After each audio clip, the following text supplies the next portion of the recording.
구약 성경 16페이지 창세기 13장 14절부터 18절까지 말씀을 우리 같이 보시겠습니다. 저와 여러분이 한 절씩 교독하겠습니다. 제가 먼저 14절 말씀 봉독해 올립니다.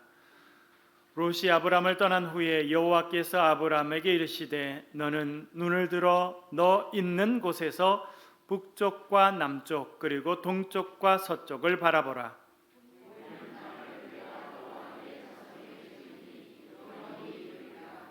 내가 내 자손이 땅에 티끌 같게 하리니 사람이 땅에 티끌을 능히 셀 수 있을진데 내 자손도 세리라.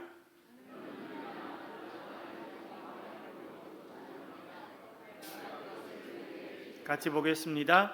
이에 아브람이 장막을 옮겨 헤브론에 있는 마므레 상수리 수풀에 이르러 거주하며 거기서 여호와를 위하여 제단을 쌓았더라. 아멘.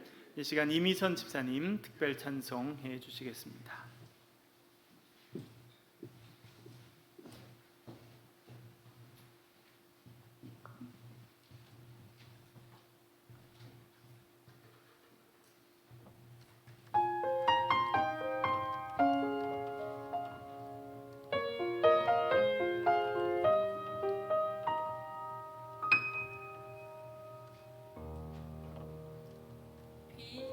빈손으로 왔습니다.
네, 집사님 아름다운 찬양해 주셔서 감사합니다.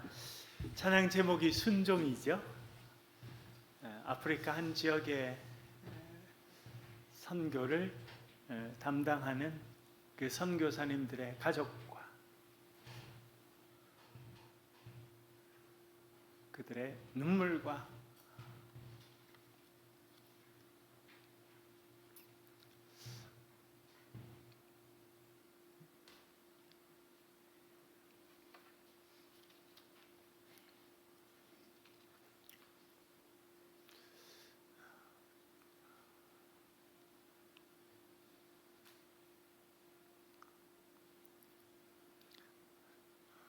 그러한 헌신이, 죄송합니다.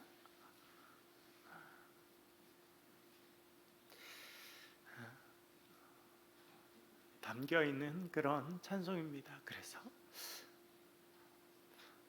떠나지 않겠다. 그 자리에서 순종하겠다. 그런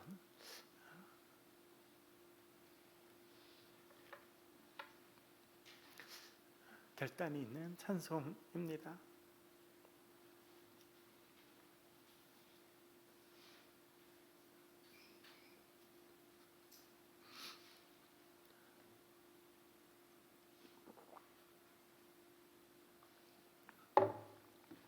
네, 귀한 찬송 해주셔서 감사드립니다. 오늘은 감사의 제단을 쌓으라, 그런 제목으로 같이 말씀을 나누도록 하겠습니다. 우리 설교 제목을 같이 한번 따라해 보겠습니다. 감사의 제단을 쌓으라. 감사의 제단을 쌓으라. 제가 설교를 준비하면서 한 책을 다시 꺼내서 읽어보았습니다. 그 책이 이 책인데요, 살아온 기적, 살아갈 기적이라고 하는 책입니다. 이제는 고인이 되신 장영희 교수님의 유고집입니다. 장영희 교수님은 태어나서 얼마 안 돼서 소아마비를 겪게 됩니다. 그래서 그 결과 평생 단 한 번도 자신의 두 다리로 걸어 본 적이 없었습니다. 그렇게 1급 장애인으로 평생을 살았습니다. 걷고 싶었지만 걸을 수 없었고 세상의 많은 편견과 싸우며 지낼 수밖에 없었습니다. 그녀는 공부를 비교적 잘하였는데 그 당시 1급 장애를 가진 학생을 받아줄 대학이 없었습니다. 그의 아버님은 서울대학교에서 학생들을 가르치는 교수님이셨는데 장애가 있는 그 딸을 대학에 보내고 싶었지만 대학에 받아주지 않았습니다. 그 가정은 열심히 있는 가톨릭 교인이었는데 하루는 서강대학교에서 가르치시는 신부님을 만나서 부탁을 했습니다. 시험이야 다리로 치는 게 아니니 시험 칠 수 있는 기회라도 허락해 주십시오. 그래서 그 신부님의 허락을 받고 시험 치게 되었고 그녀는 서강대학교 영문과에 입학하게 되었습니다. 대학과 대학원을 마치고 미국으로 유학 가서 뉴욕 주립대학교에서 그녀는 박사 학위를 받고 다시 자신의 모교로 돌아와서 평생 그곳에서 가르치셨습니다. 그런데 그녀의 삶에 3번 암이 찾아옵니다. 시간 터울을 두고 유방암이 찾아오고 그 다음에는 척추암이 찾아오고 그 다음에는 간암이 찾아오게 됩니다. 그런 3번의 암을 맞이하고 그 치료하는 과정을 그녀는 겪어가게 되었습니다. 두 번째 암이 찾아왔을 때 그 암 치료를 마치고 그녀는 2006년 샘터라고 하는 잡지에다가 글을 기고하게 됩니다. 그 중에 이런 내용이 있습니다. 고통 속에서 하루하루 살아낸 내가 너무나 기특하고 대견하다. 다른 게 기적이 아니라 바로 그게 기적이다. 두 번째 찾아온 암을 치료하고 그녀는 스스로를 향해서 대견하다, 기특하다 그렇게 말했습니다. 그렇게 암과 싸워서 이기는 그것이 기적이다. 그렇게 말하였습니다. 그러나 몇 년 뒤 그녀의 생각이 바뀌었습니다. 이 책 서문에서, 이 책은 그녀가 이제 천국 간 다음에 편집돼서 나온 책인데요, 그 책 서문에 이렇게 써 있습니다. 그런데 지금 새삼 생각하면 난 다시 그런 기적 같은 삶을 살기가 싫다. 기적이 아닌, 정말 눈꼽만큼도 기적의 기미가 없는, 절대 기적일 수 없는 완벽하게 예측 가능하고 평범한 삶을 살고 싶다. 이번에 글을 읽으면서 이 부분이 마음에 많이 와 닿았습니다. 여러분, 때때로 우리는 기적을 원하며 살고 있습니다. 절벽에서 툭 떨어지면 어디선가 큰 새가 날아와서 날개를 우리를 받쳐주는 그런 기적의 삶을 살면 좋지 않을까 생각할 때가 많이 있습니다. 어린아이들만 그런 생각을 하는 것이 아니라 우리 현대인들도 그런 생각을 할 때가 많습니다. 다람쥐 쳇바퀴 돌아가듯이 아침엔 출근해야 되고 일을 해야 되고 장사를 해야 되고 집에 들어오면 또 아이들을 돌봐야 되고 집안일을 해야 되고, 너무나 다를 것이, 특별할 것이 없는, 너무나 예측이 가능한 이 삶, 너무 지루하다, 따분하고 무미건조하다라고 느끼는 것이 우리 현대인들입니다. 자신의 삶에 찾아온 3번의 암을 겪고 치료하는 과정 가운데 장 교수님은 새로운 것을 깨닫게 됩니다. 그리고 고백하였습니다. 기적이 아닌, 정말 눈꼽만큼도 기적의 기미가 없는 완벽하게 예측 가능한 평범한 삶을 살아가고 싶다. 여러분, 장 교수님은 삶에 있는 여러 가지 어려움들을 극복하면서 그것을 사람들이 기적이라 말하면서 자기 자신도 때때로 야, 이것이 기적이지 그렇게 생각하고 살다가 문득 깨닫게 됩니다. 평범한 삶 그 자체가 기적이구나. 사람들이 생각하는 그런 기적이 필요 없이 매일 살아가는 이 평범한 삶을 산다라고 하는 그것이 정말 큰 기적이구나 깨닫게 된 것입니다. 여러분, 그런 의미에서 보면 저와 여러분은 오늘도 기적을 살고 있는 것입니다. 예배 시간에 나와서 예배하고 있습니다. 온라인으로 참여해서 하나님께 예배하고 감사하며 주의 말씀을 듣고 있습니다. 이것이 우리가 경험하고 있는 하나님께서 우리의 삶에 허락하신 기적인 줄로 믿습니다.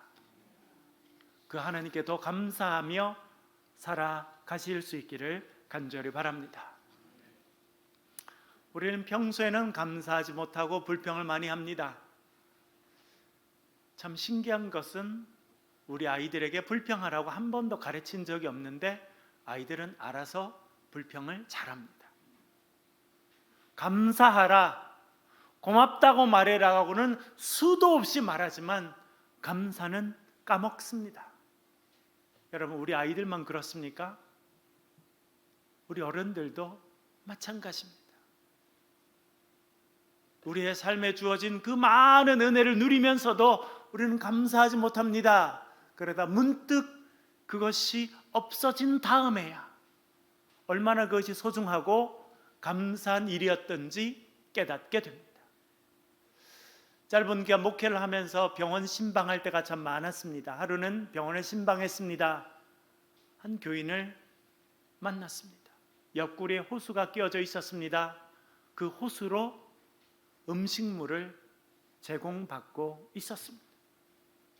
목사님, 제 입으로 음식을 먹고 제 입으로 음식을 씹고 그것을 삼킬 수 있는 것이 얼마나 감사한 일이었는지 이제서야 깨닫게 됩니다. 그렇게 말씀하셨습니다. 여러분, 오늘도 우리가 이렇게 예배할 수 있는 것 이 자체가 하나님의 놀라운 은혜인 줄로 믿습니다. 하나님께서 우리를 지금까지 기적으로 살게 하셨습니다. 앞으로 놀라운 기적 가운데 우리의 삶을 인도해 주실 줄 믿습니다. 아브라함 은혜의 사람이었습니다. 여러분, 요즘에 매일 아침에 일어나면 성경을 펴서 아브라함 이야기를 읽습니다. 창세기를 읽습니다. 여러분 같이 읽고 계시죠? 예, 우리가 매일 2장씩 성경 말씀을 읽고 있습니다. 그리고 복음 노트를 기록하면서 말씀을 묵상합니다.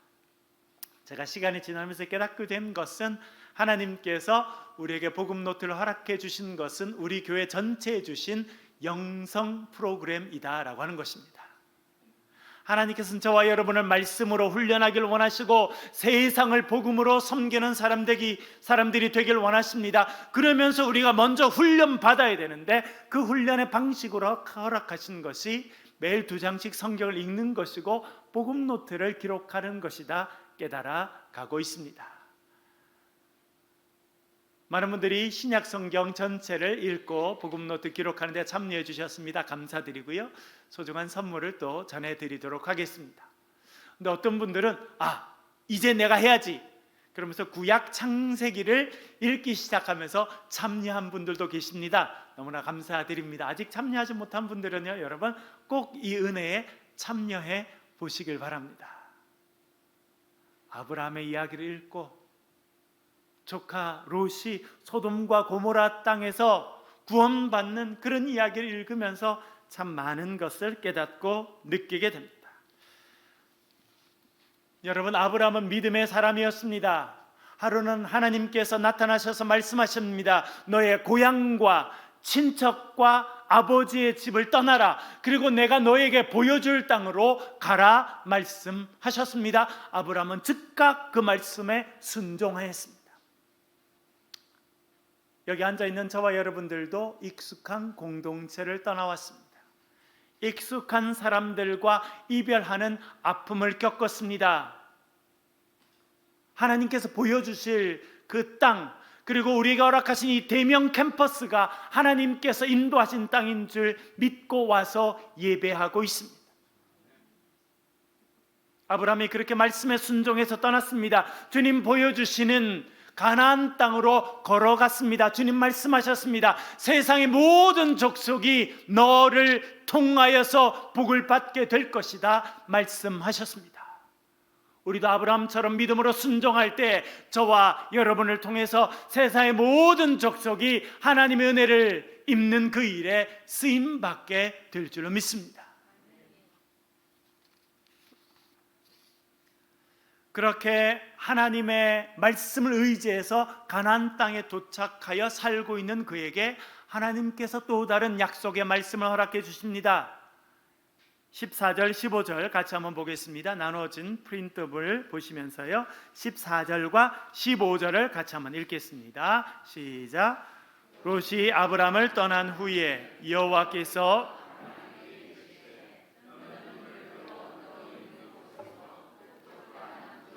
그리고 동쪽과 서쪽을 바라보라. 보이는 땅을 내가 너와 내 자손에게 주리니 영원히 이르리라. 아멘. 주님 말씀하십니다. 눈을 들어 너 있는 곳에서 동서남북을 바라보라. 너의 눈에 보이는 모든 땅을 너와 자손에게 주리라 말씀하셨습니다. 위대한 약속의 말씀. 그런데 여러분, 이 하나님의 위대한 약속의 말씀이 언제 주어졌습니까? 14절 앞부분은 이렇게 말합니다. 롯이 아브라함을 떠난 후에, 조카 롯이 아브라함을 떠난 후에 이 약속의 말씀이 주어졌다. 그렇게 본문은 알려주고 있습니다. 롯은 아브라함의 형님이었던 하란의 아들이었습니다. 그러나 하란이 일찍 세상을 떠납니다. 롯이 혼자 남겨졌습니다. 아버지를 잃은 이 롯은 작은 아버지인 아브라함을 아버지처럼 따랐습니다. 아담에게는 자식이 없었습니다. 아들이 없었습니다. 아들이 없는 아브라함은 이 조카 롯을 아들처럼 생각하며 그를 아껴주었습니다. 하란에서 떠나서 먼 길을 걸어서 가나안 땅에 정착하는 동안 함께 했습니다. 가나안 땅에서 하나님 부어주신 은혜를 누리며 살아가면서 그는 함께 하였습니다. 여러분, 고향을 떠나 보신 적이 있으신가요? 낯선 곳에 가보신 적이 있으십니까? 거기 가면 같은 고향 사람만 만나도 반갑습니다. 물론 지금은 우리 대한민국이 잘 살게 돼서 전 세계에 한국인들이 흩어져 있습니다만, 여러분, 수십 년 전에 한국 사람들이 별로 없는 남미나 아프리카 이런 데 가서 한국 사람만 만나도 반가웠어요. 얼굴도 본 적이 없고 이름도 모르지만 한국 사람이란 자체로 사람들이 너무나 반가워하며 좋아했던 때가 있었습니다. 여러분, 아브람도 조카 롯을 보면서 그런 마음을 얻었을 거예요. 그저 있는 자체로 위로가 되는 그런 사람이 롯이었습니다. 제가 2003년에 아내와 우리 큰애를 데리고 유학을 떠났는데, 우리 큰애가 그때 17개월이었습니다.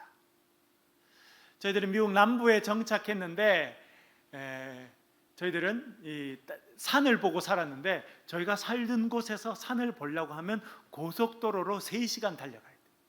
산이 없어요. 넓은 평지에 사람들이 띄엄띄엄 이렇게 사는 그런 곳이었습니다.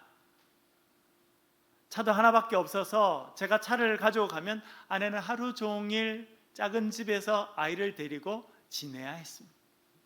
어떤 때는 제가 밤늦게 오게 되면 아이는 저를 기다리다가 잠들고 아내 혼자 하루 종일 저를 기다리다가 만난 때도 있었습니다. 제가 미안한 마음이 들었어요. 아내가 그런데 하루는 그러더라고요. 요 1살밖에 안 된 조그마한 핏덩인데도 옆에 있으니까 마음이 든든하다는 거예요. 그리고 마음이 위로가 된다는 거예요. 그래서 제가 아이고 다행이다, 아들 하나 있어서 그래도 아내가 좀 위로를 받으니 다행이다, 그런 생각을 한 적이 있었습니다. 여러분, 아브라함에게 롯은 그런 존재였습니다. 있는 자체만으로도 위로가 되고 기쁨이 되고 그런 존재였어요. 그런데 그들에게 어려움이 찾아옵니다. 하나님께서 아브라함에게도 복을 주시고 롯에게도 복을 주셨습니다. 그래서 가축들이 많아졌습니다. 그것은 너무 좋은데 그 땅이 너무 좁았습니다. 그래서 아브라함의 목자들과 롯의 목자들이 다투고 싸우는 일이 생기게 되었습니다. 하루는 아브라함이 조카 롯을 불렀습니다. 조카야, 우리 목자들이 서로 싸우니 이런 일이 계속되면 안 되겠다. 네가 먼저 선택해라. 네가 오른쪽을 선택하면 나는 왼쪽을 선택할 것이고, 네가 왼쪽을 선택하면 나는 오른쪽을 선택할 것이다. 그렇게 해서 떠나가거라 말하였습니다. 조카가 눈을 들어 쳐다봤는데 동쪽을 보니까 물이 넉넉하고 풀밭이 쫙 펼쳐져 있는 아름다운 것이 보였습니다. 그곳이 소돔과 고모라 땅이었습니다. 물론 나중에 멸망을 받게 됐지만 멸망받기 전에는 그곳이 여호와의 동산 같았다, 성경이 말합니다. 애굽 땅 같았다, 너무나 살기 좋은 곳이었다 말합니다. 이 조카 롯은 인간적으로 보기 좋은 땅을 선택하였습니다. 그 좋은 곳을 먼저 양보하였습니다. 그렇게 조카 롯이 아브라함을 떠나갔습니다. 그것이 조카 롯이 떠난 시간입니다.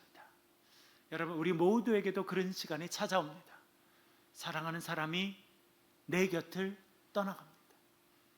사랑하는 자녀가 장성해서 대학을 가고 직장을 가면서 우리를 떠나갑니다. 너무나 좋은 일이지만 허전한 마음은 금할 길이 없습니다. 때때로 매일 열었던 직장의 문을 닫아야 될 순간이 찾아오기도 합니다. 때때로 혼자 남겨지는 시간이 찾아오기도 합니다. 그때가 바로 우리 인생에서 롯이 떠나가는 시간인 것입니다. 아브라함 믿음의 사람이었지만 마음이 허전했습니다. 그런데 바로 그때 하나님께서 그의 삶에 찾아오셨다 본문은 말씀해 주고 있습니다. 여러분, 하나님께서 언제 우리의 삶에 찾아오십니까? 롯이 떠나갈 때 찾아오십니다. 혼자 남겨질 때 찾아오십니다.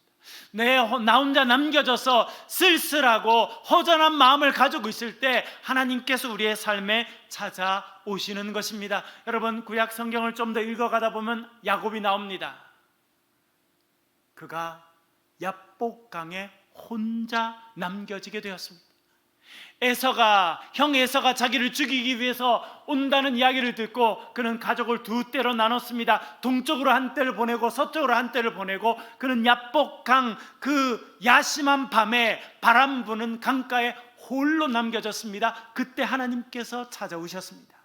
남을 속이던 인생 야곱을 하나님의 백성인 이스라엘로 바꾸어 주셨다 성경이 말씀하고 있습니다.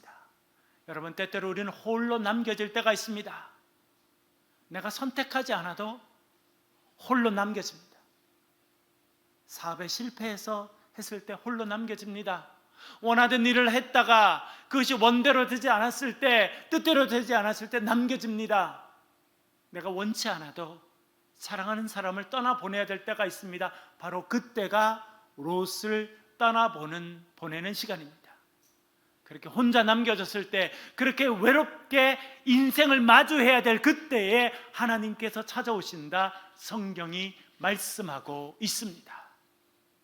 여러분, 인생의 외로운 시간이 찾아오거든 하나님께서 여러분의 삶에 가까이 오실 것을 기대하실 수 있길 바랍니다.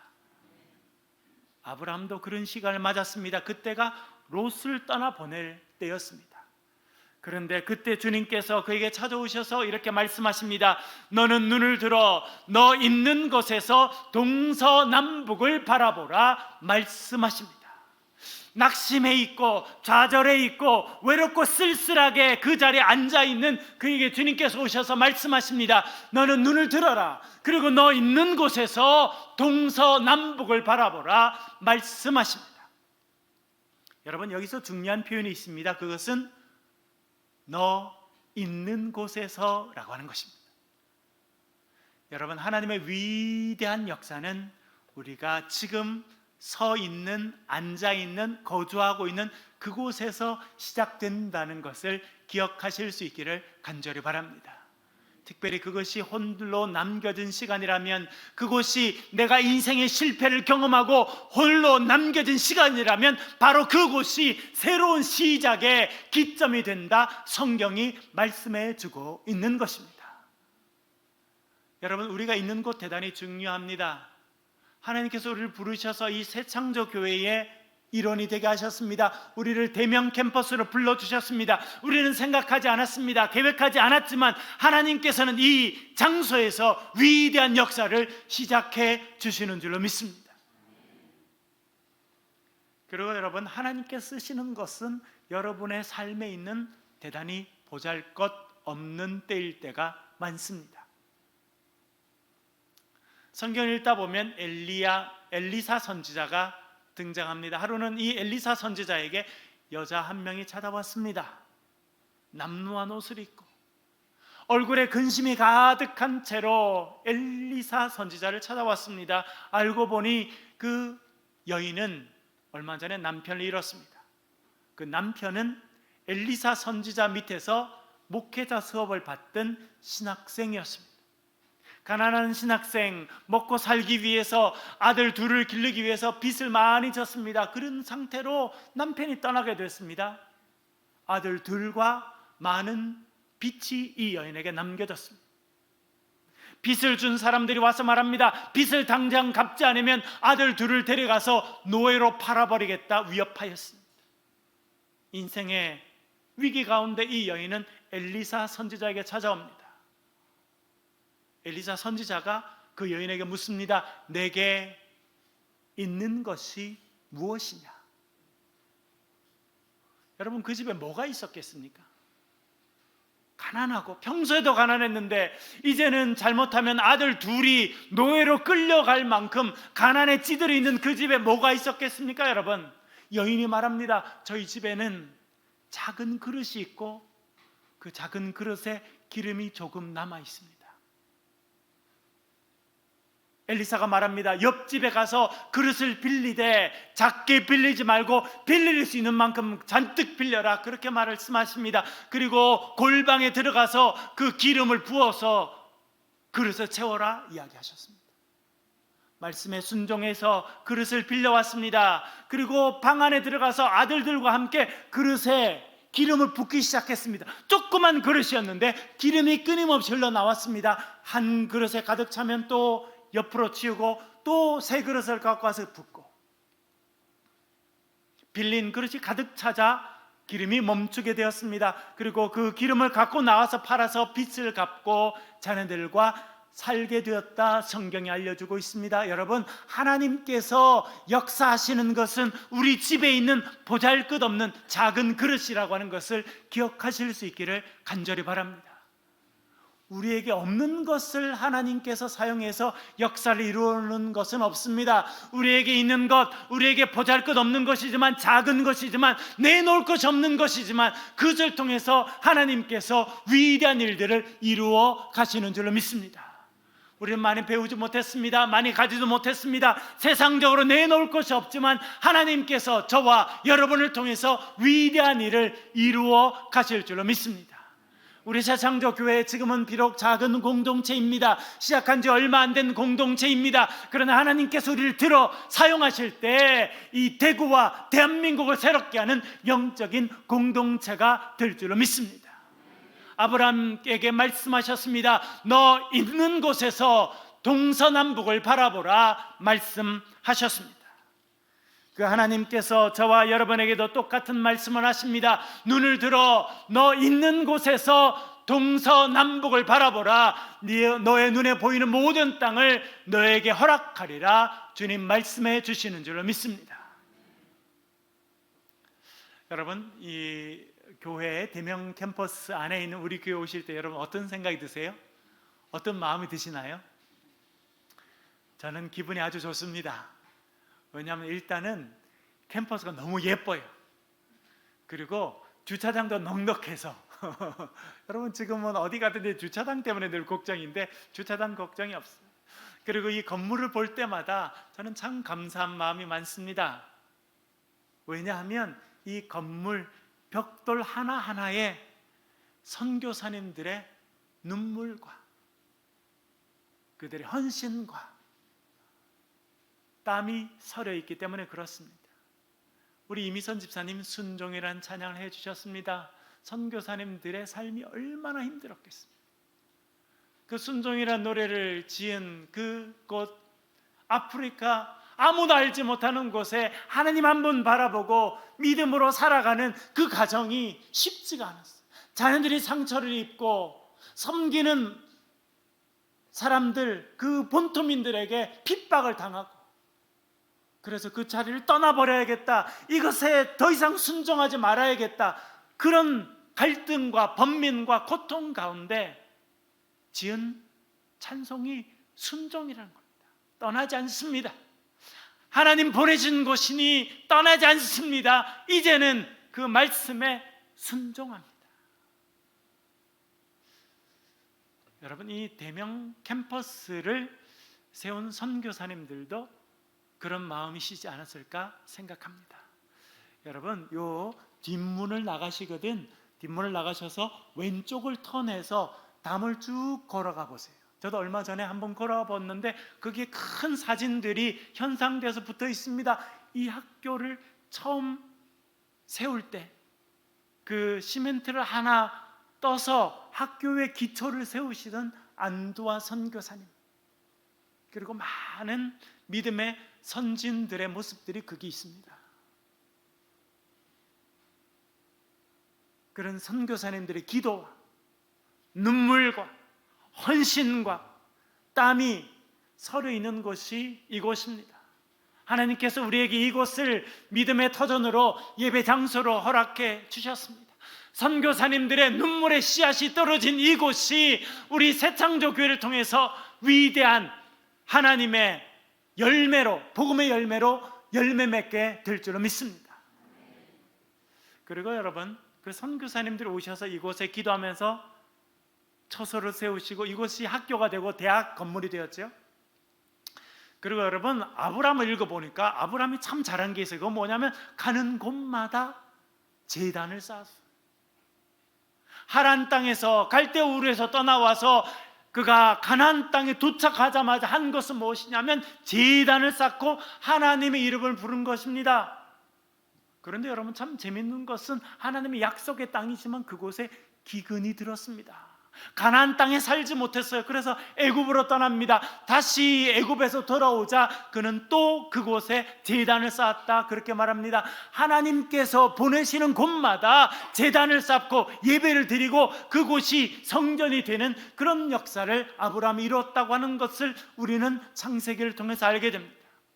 하나님께서 언젠가 우리 새창조교회에 은혜를 주시면 우리 교인들이 흩어지고 우리 자녀들이 대학을 가고 우리 자녀들이 직장을 찾아가는 곳마다 제단이 세워지는 놀라운 역사가 있게 될 줄로 믿습니다. 이 대명 캠퍼스를 기본으로 베이스로 해서 대구와 인근 지역과 언젠가는 서울과 부산과 미국과 유럽에 지교회가 생겨지는 그런 하나님의 위대한 교회로 성장하게 될 줄로 믿습니다.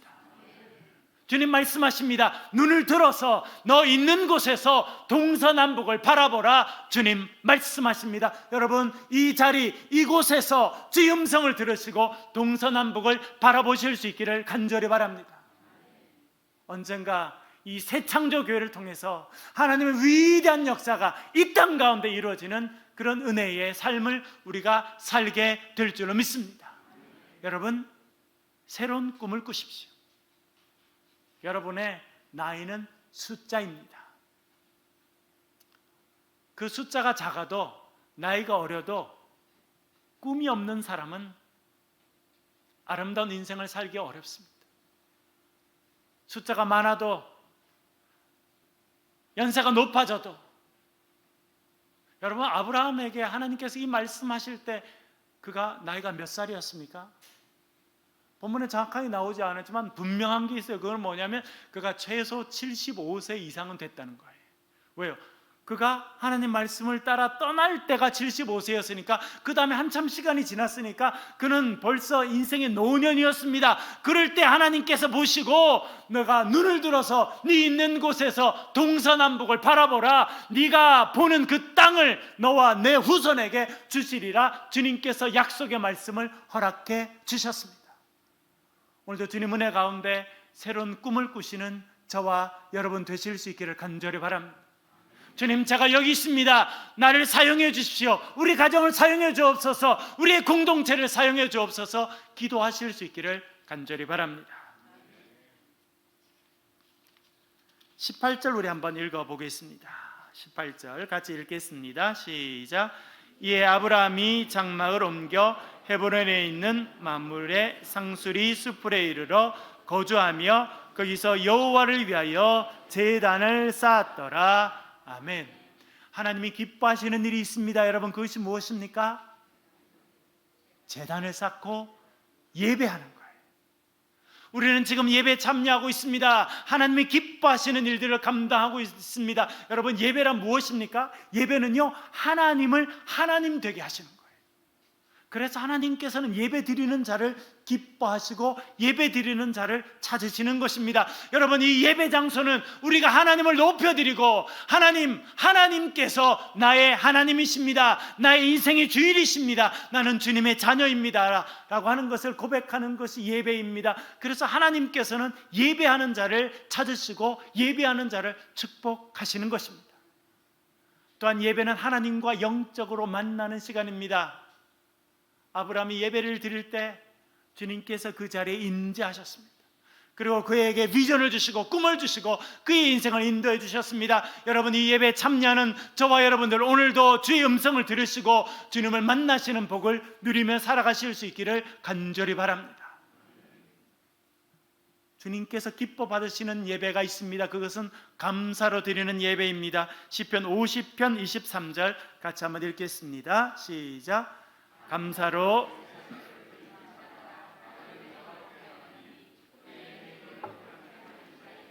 내가 하나님의 구원을 보이리라. 아멘. 뭐라 말씀하십니까? 감사로 제사를 드리는 자가 나를 영화롭게 하나니, 여러분, 하나님을 영화롭게 하는 길은 우리가 감사로 예배하는 것이다 말씀하고 있습니다. 오늘 우리 맥주 감사주의를 지키고 있습니다.